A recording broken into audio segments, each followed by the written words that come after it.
sit at home and I watch CNN. When I watch CNN now, I turn on the TV and I see a lot of stuff as it relates to, we all have seen Michael Brown from what's happened in Ferguson. We also have seen the Freddie Gray, which is happening like right now. And I believe that's in Baltimore, if I'm correct. Okay? Now, when I watch these people, I say, man, I've been in the same situation as them. However, when I was in the situation, what I noticed about them is, if Michael Brown and Freddie Gray could have thought before they reacted and said the outcome of this situation is, I'll be dead. Well, would they have done something differently? And what I mean by what they have done differently is, in Michael Brown's case, would he have fought with the officer? Or if he could have looked at the final outcome and thought before he reacted, would he just have yielded and said, yes, officer, yes, I can do that, or just answer the question on what the officer said, okay? So that's the key component. Whether the officer is right or wrong for what he did, I'm not here to justify that, but we want to look at the key component is they did not think clearly before they reacted because the final outcome was death. Now, when I say I was in that same situation, actually my situation started off at a much higher level than Michael Brown's or Freddie Gray's situation. I'm riding on 75th Street in Chicago. Got off work. Stopped and got me something to eat. Now, I look in my rearview mirror as I'm getting ready to reach and grab some rib tips that I just got. Getting ready to grab it, I look in the rearview mirror and I see the police. We all know when the police is about to pull us over. Policeman gets like super close. I look in my rearview mirror, and then we all do. If we don't have our seatbelt on, we kind of throw that arm up. Okay, so now, as I throw that arm up and I look back there, I see one police officer stays behind me.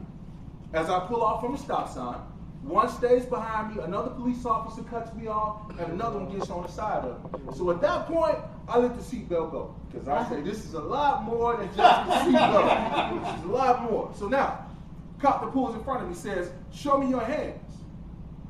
Okay, we got some idiots out there that will say, show me my hands for what?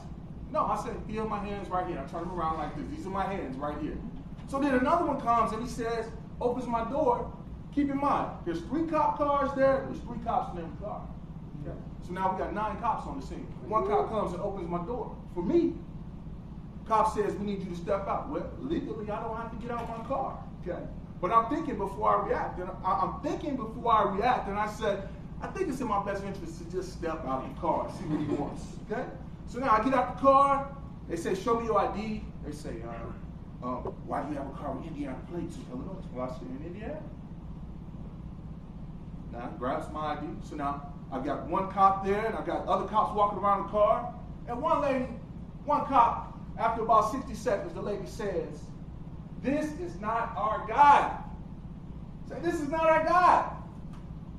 So now, keep in mind, the lady says, no, the cop that's standing right there next to him, he says, we're sorry, sir, but we got a report that there was a guy in a red car with a gun, and you fit that description. I fit that description. Now, that could have easily gotten out of hand if at one point I did not obey their commands. They already assume I'm the guy with the gun. This thing can really get out of control. So I thought before I reacted, man, they say, here's your license, sir. Have a nice day. And they want to crack jokes about, hey, man, you need a bigger car. You're a big guy. So I didn't want to crack jokes. But that was perfectly fine with me. And I had no point with them pulling me over because they were very courteous. They were polite. Because I thought before I reacted. I didn't give them anything to feed off of. All right, secondly, had another experience where this dates all the way back to 1992. My mom says, Darnell, you know what? If you make the A honor roll, I get you whatever bike you want. So I got me a bike that was $500. In 1992, $500 for a bike. A lot of money, right? A lot of money now. Okay? So now, I'm a sophomore in high school. Time progresses. I go to college. When I go to college, I take that same bike with me. Okay? So I get to college and I ride my bike around. Everybody wants to ride my bike. I'm on the football team. All my players, all the teammates want to ride the bikes. Now, maybe my sophomore year, I lock my bike up, go upstairs to my dorm room, come back down about 2 days later, and I'm like, no, my bike was right there. But I ain't rolling for that, so I didn't think nothing of it. Well, someone stole my bike. So I went and I did a police report on my bike, just to make sure if I saw someone with my bike, I filed a police report. Well, here's the deal. Maybe about 2 months later, I go down to the weight room. I'm pumping iron, I'm big, I'm a football player, going to pump iron so I can get bigger. And when I get to the weight room, I see my bike sitting out the weight room, sitting outside the weight room. And you know how you always look on, you see, there's that scratch, there's that scratch. Yes, that's my bike. So now I say, I can't just take the bike, because if I take the bike, then somebody's going to be like, somebody may come out and think I stole their bike. I don't know what pretense that bike is sitting in. I have no idea. So I walk in there and I say, put my game face on, I say, hey, this is a nice bike. Whose bike is this? So I said it in such a way that the guy probably said, that's my bike.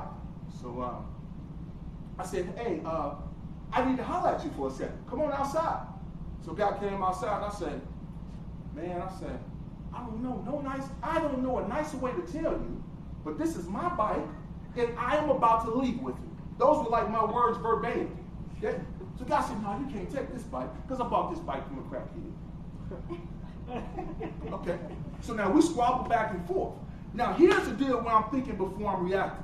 Because I'm looking like, man, I could just go. My mama bought me this bike, and there's a certain way you act when mama buys you something, right? So I'm like, man, I could take you out right now. So now I'm thinking before I react. So we're going back and forth, back and forth. God says, he says, so we get to the point where God says, you know what? If you give me $50, you can have this bike back.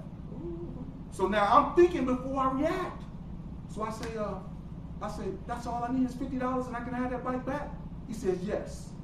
So I played him once again. I said, I'll be right back. Let me go get the $50. Well, when I left, he allowed me to leave, thinking I'm going to get the $50, and I ran to the police department. And I told the police, I found my bike, and I placed a report. And I need your help to come get this bike. So either you're going to help me come get this bike, or I'm going back to get it myself. Okay? So, police officer meet me there in 5 minutes. Police officer got there in 5 minutes. The guy's walking out with my bike. So I see the police officer is about to approach the guy, so I step to the side. It's no longer dealing with me. So now, the police officer tells the guy, he says, I'd like to have that bike back. So the guy says, no, you can't have this bike back. So I'm like, whoa, he just told the police, can't have it back. So the police say, I tell you what, either you give me the bike back, or I take you to jail for grand larceny, and I'm still going to get the bike back. So once he said that, I have never in my life seen somebody as politely as him turn those handlebars, kick that kickstand down. And there was my bike ready for me. But here's the deal. The learning lesson is, we have to think before we react. Because if I had gotten in a fight with that guy, I could have possibly lost my scholarship. They had a no fighting policy. I was on a full football scholarship. They paying $20,000 a year for me to go to school. So, yeah, my mama bought me that bike. But I was smart enough to think of another way. I thought before I reacted. So that's very important. So if you face with something, a fight, argument, whatever the case may be, think of the final outcome. Because the final outcome, if you do what you want to do at first, it might not be what you really want to do. That wraps it up. Thank you.